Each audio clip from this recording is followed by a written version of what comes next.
Okay, so guys, this little tutorial here is about naming images and labeling images so that when you're using them on your website, that they are easy enough to find within your media gallery.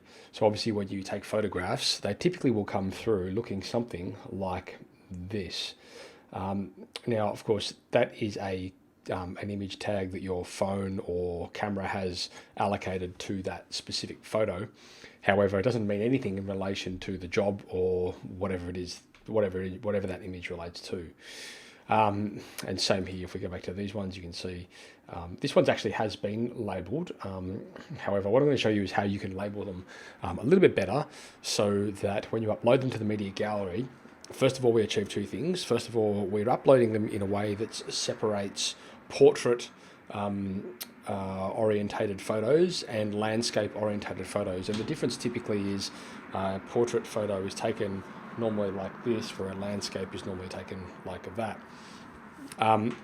So I'm going to run through with you the way that you should start naming these. And if you get in the habit of doing this, it will make your life so much easier for your own records and for anything to do with your website.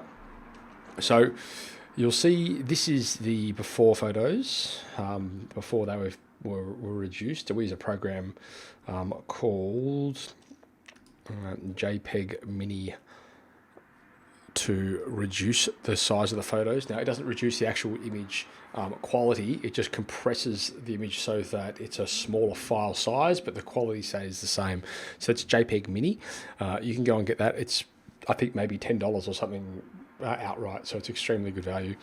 And it basically will compress all of your images. And I can show you exactly what I mean. If I go to this, this program here is used to compress this folder. So if I go to say this photo here, which is 3.1 megabytes, and then after it was compressed to 744 kilobytes. So it's a considerable reduction in the size of the file, and the image quality is exactly the same. So while we're on this page here, I'll show you how we've labeled these. Now, primarily you'll see it begins with an L or a P, and that typically dictates either landscape or portrait. Sometimes I might put an S there if it's a square photo. Sometimes clients will have square images, whatever. The reason we do this is, I'll show you in a minute. When we go to the gallery itself, you'll see that if you're putting a landscape photo into a portrait gallery or a portrait photo into a landscape gallery, what happens is all the text that's below the image will actually bounce up and down as the image corresponds to the different size, to the different orientation. So it's important that you try and separate the portraits and the landscapes, and this is a great way, and I'll show you why I've labeled it this way.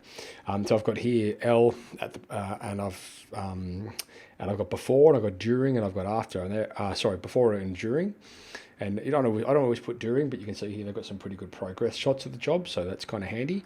And before, obviously, what it looked like before, and then there's some portraits of the job before as well.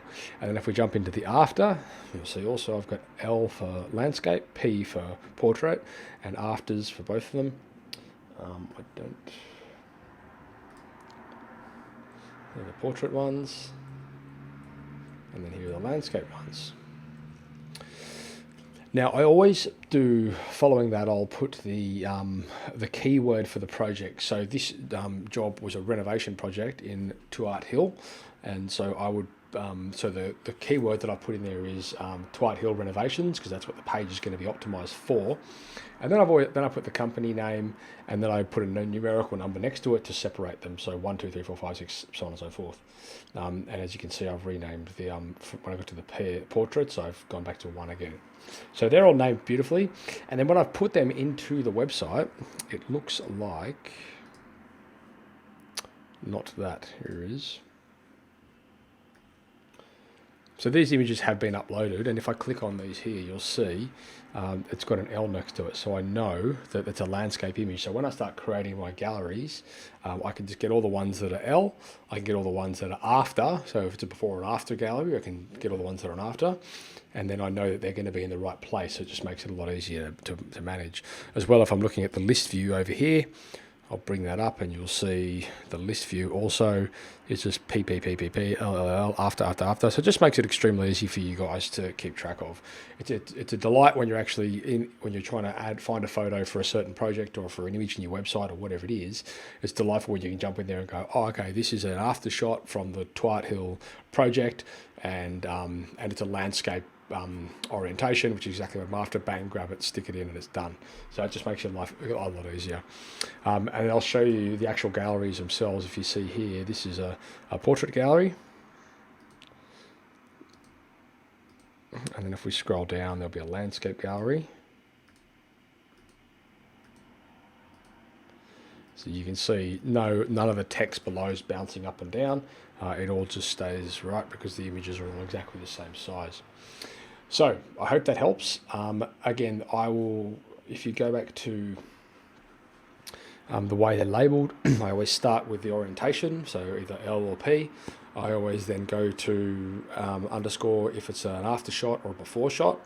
And then I'll go to the actual keyword for the project, Twilight Hill renovations, Mossman hot water heaters, Block Danes, Castle Hill, whatever it is. Then the company, then the number, just to separate them, because you can't obviously have two numbers that are the same. And that's basically it. Then you can upload them to your media once they've been compressed using JPEG Mini. And you must compress them as well, guys. There's no point if you try and upload a 3 megabyte image to your website, it will slow it down formidably. So you've got to make sure that you're reducing that size. Otherwise, your website will be extremely slow and laggy, and you'll probably end up blaming us for it, and it won't be our fault. So I hope that helps. I hope if you have any questions, you know where to get us. That's all from me.